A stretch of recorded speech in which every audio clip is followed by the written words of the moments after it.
With God of War 2018 and God of War Ragnarok solidifying the new era of God of War and also being one of the best experiences that we've seen from the God of War franchise, I couldn't be more happy to be a God of War fan and being someone who's truly got to enjoy the story and truly got to enjoy the evolution of Kratos as a character. This new era, bringing a lot more depth to the character, has been splendid.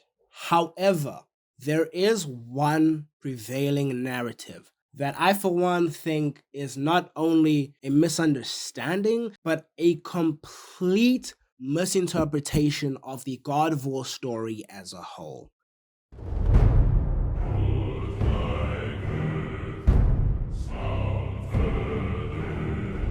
There has been this prevailing narrative over the last few years that God of War 2018 finally made Kratos deep.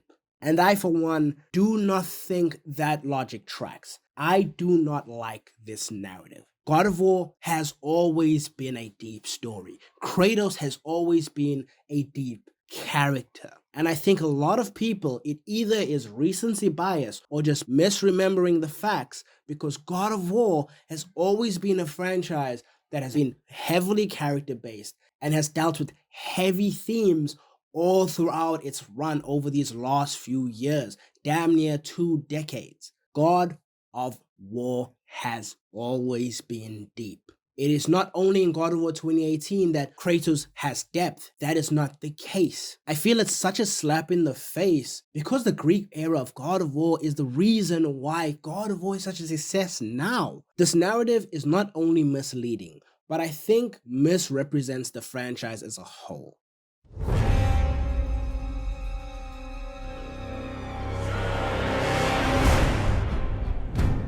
So what is the reason for so many people believing this false narrative? What is the reason for so many people believing that Kratos is not a character with depth back in the day? And I think the prevailing issue has to unfortunately do with the way God of War worked back in the PS2 era. Most of Kratos' emotions, most of Kratos' motivations, and most of Kratos' character was shown in cutscenes.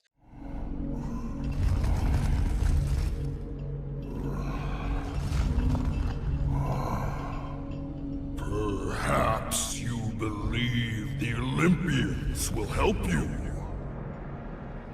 But I ask, where are your gods now, Kratos?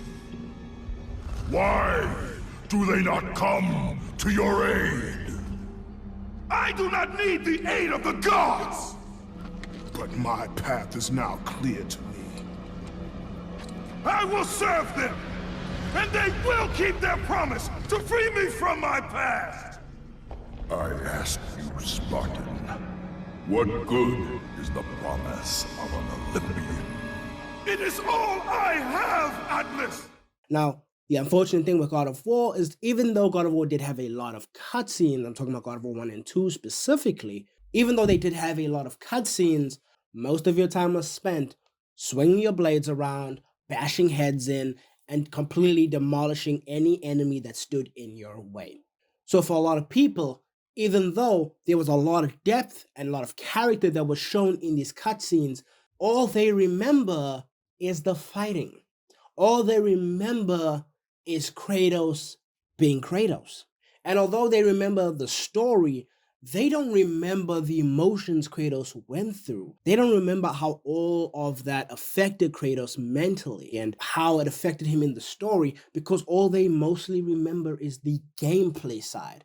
And this is unfortunately something that the PS2 era of God of War suffered from the most. Unlike God of War 2018 and God of War Ragnarok, we get to see Kratos' character not only in cutscenes, but within the gameplay itself. From Kratos interacting with the environment and interacting with Atreus, Mimir, Freya, and all these multitude of characters, we get to see a lot of Kratos' character. And even though he doesn't say much, he says enough for us to kind of get a good grasp of his character.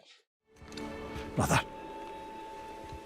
in case you can't resurrect me, there's something you need to know. Boy, the longer you wait to tell him his true nature, the more damage you do. He will resent you, and you may lose him forever. There is much about me I would not have him know. So you value your privacy more than your son, eh? I'm going to cut off your head now. Fair enough. This is something that is unfortunate due to the hardware limitations of the original God of War 1 and 2. They could mostly only do that in cutscenes. And again, it doesn't help that a lot of the cutscenes were just Kratos fighting. Again, there were plenty of emotions, there's plenty of death that Kratos had to show in these cutscenes, but there were also a lot of cutscenes of Kratos being Kratos, destroying everything in his wake.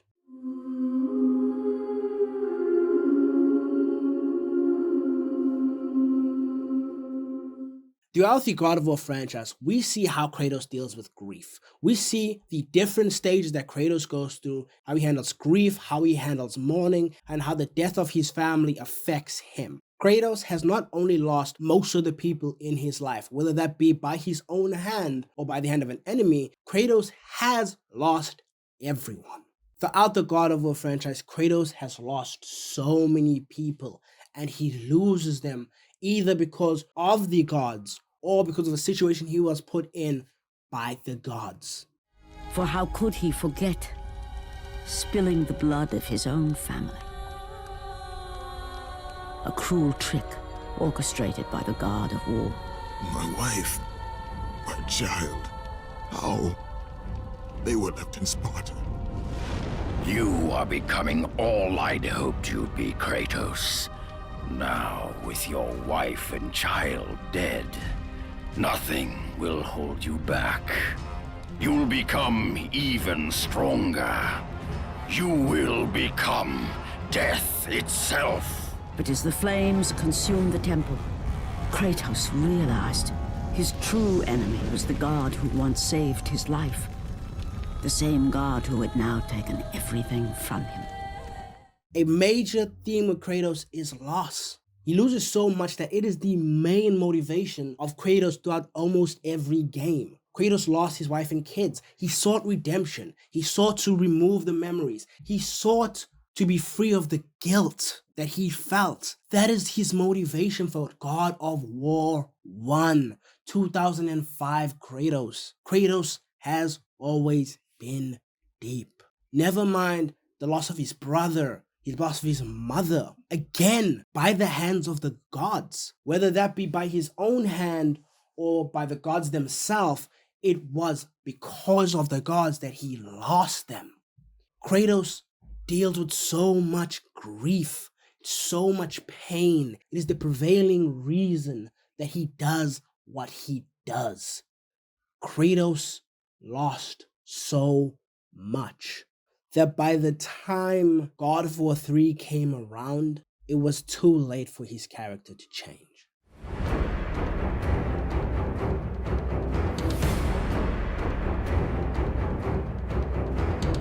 Another reason I think a lot of people remember Kratos not being that deep, or one of my favorite examples, people only remembering Kratos for his rage, is God of War 3. Now, again, this is people either just misremembering or just not understanding a key aspect of Kratos. By the time Kratos got to God of War 3, this was the completion of his arc. Kratos has gone through so much from God of War 1 and God of War 2. Now, you can also add God of War Ascension to add a bit more depth to that, but my point still stands. By the time God of War 3 rolled around, Kratos had no more reasoning. Kratos had no more compassion. Kratos, as a character, had fully completed his arc. He is just here for vengeance. And that's all people remember. Not everything that it took to get him here. Not the loss that he had to suffer to get him here. Not the pain and agony that he had to go through to get him here. Not only did he lose his own family, he lost his home. He lost his people. He lost his godhood. Kratos loses so much, so often. So by the time God of War 3 came, Kratos had no other motivation. All he saw was literally red.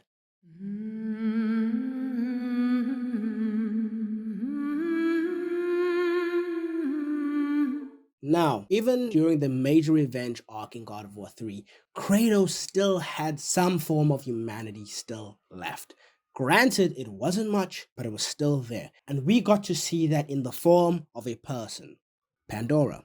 Now, a lot of people at the time felt weird about this specific section of God of War 3 because it felt very slow. A lot of people went from just pure action non-stop all the time, but I think it's stuff like this and these moments that a lot of people just misremember. This part of the game is not only slow because of the gameplay itself, but it is slow for a narrative reason. We are seeing Kratos interact with a part of himself that he had almost forgotten himself, his humanity. Kratos, for once, doesn't want to kill someone. Kratos, for once, wants to actually protect someone. That is new for Kratos, almost unheard of by the time God of War 3 came around with how much death and destruction he caused. We still got to see this small glimmer of humanity. Pandora showed us that Kratos was not fully lost. He was still there. He just was blinded by his anger, blinded by his rage, blinded by his grief, and blinded by his ambition, and blinded by his mission to kill the gods for everything they have put him through. As the fear in the gods rose, mine was replaced by hope. Hope is for the weak, Pandora. Hope is what makes us strong. It is why we are here. It is what we fight with when all else is lost.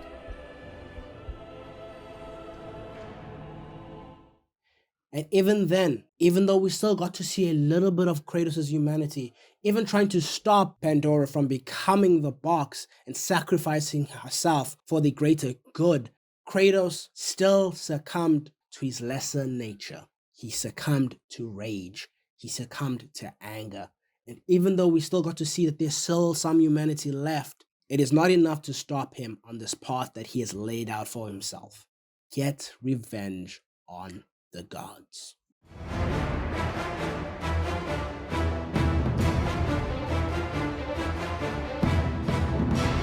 Now, I think an aspect of Kratos that isn't touched on enough, in my opinion, is the betrayal that Kratos feels from everyone. So many people throughout the entirety of the God of War franchise have betrayed Kratos. From God of War 1's Ares, not only betraying Kratos into leading him to take actions that would cause the death of his wife and child, but also betray the trust that he had in the God of War. Granted, he was in servitude to the God of War, but he trusted that the God of War had his best interest. And unfortunately, that trusting nature cost him more than he would ever know.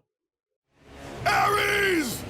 Destroy my enemies, and my life is yours.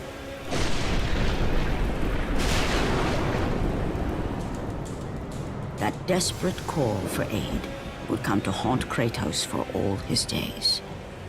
By the gods, what have I become?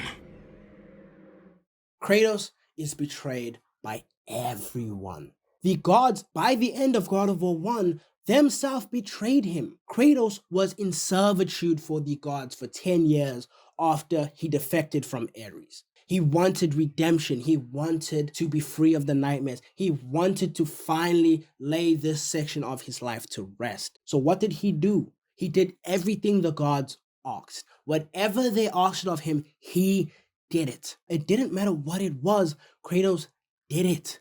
He did it for the gods, believing that they would save him.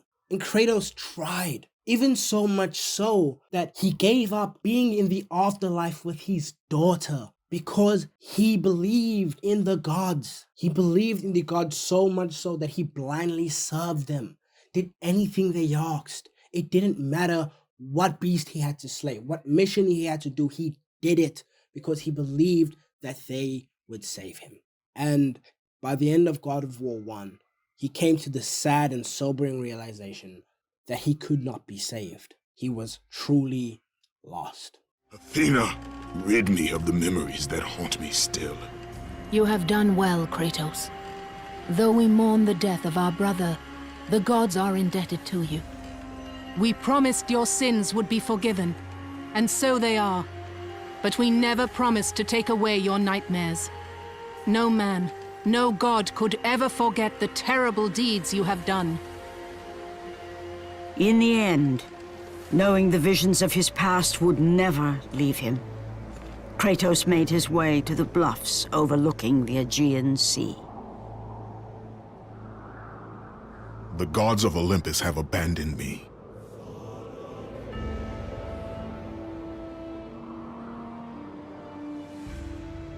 Now there is no hope. And Kratos cast himself from the highest mountain in all of Greece. After 10 years of suffering, 10 years of endless nightmares, it would finally come to an end. Death would be his escape from madness.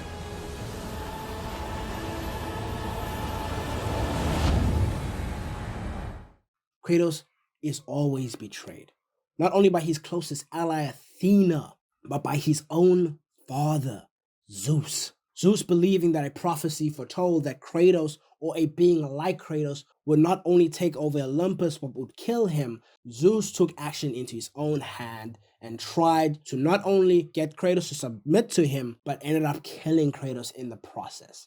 Now, this did end up being a self-fulfilling prophecy, but again, another betrayal. And Kratos was then saved by the Titans. From the clutches of death, he found a new ally in the Titans, only to be betrayed again. God of War 3 comes around and he finds out that the only reason they even brought him back was solely so that they could release the Titans. They cared not for him, but just solely what he could do for them. Whoever Kratos meets, they always betray him. And this is shown in God of War 2018 and God of War Ragnarok, but specifically God of War 2018. Kratos is so mistrusting of people. There's a reason for that. We've seen throughout the entire Greek era that Kratos has been nothing but betrayed. This is a prevailing factor in Kratos' life. Kratos is always betrayed in one way or another. Kratos can't trust anyone because he's been betrayed so much, and it takes so much for him to start trusting again. Don't get me wrong, God of War 2018 does a fantastic job in slowly letting Kratos trust people again, and this message is continued in God of War Ragnarok to even more effect. But without the Greek era, this means very little. Sure, if the Greek era never existed, this would still be good storytelling, but it is magnified by the fact that the Greek era exists because we got to see the reason Kratos is the way he is. We got to see the betrayal. We got to live it and experience it firsthand. Kratos is a great character, and that's always been deep.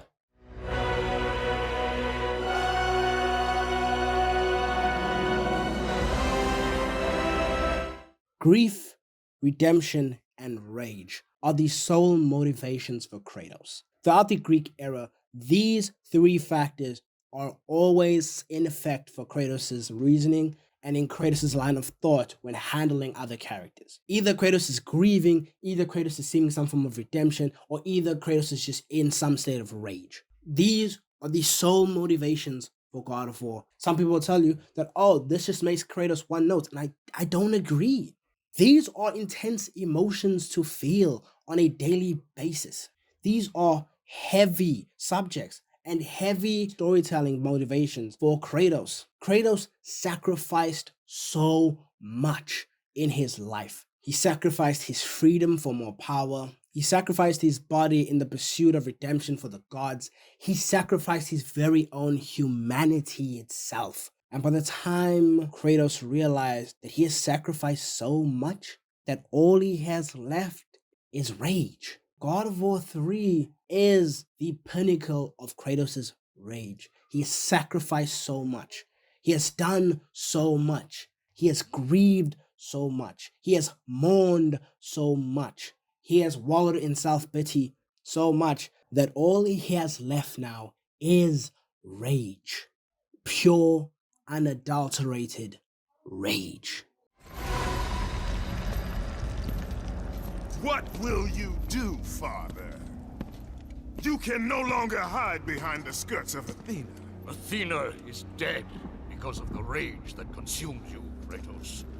What more will you destroy? The hands of death could not defeat me. The sisters of fate could not hold me. And you will not see the end of this day. I will have my revenge! Kratos has always been a deep character. This is something that I have repeated throughout the entirety of this video and something that I will continue to repeat after this video. Kratos did not gain depth in God of War 2018 or even God of War Ragnarok. Kratos has always been deep. I don't like this narrative. And the point of me making this whole video is to point out how deep he truly is. Kratos has suffered so much. He has gone through so much. And even though most people only remember him for the rage, because let's be fair, it's some of the most intense moments and also some of the coolest, can't lie, that is not all he is. That is just a facet of him. If you look behind the rage, if you look further, if you look deeper, you will see the depth that I see. You will see a man that's not only broken, but lost. You will see a father, you'll see a son, you'll see a brother in mourning. You'll see a man pushed to limits that no man should ever be pushed. Kratos is a great character, quite possibly one of the greatest characters of all time.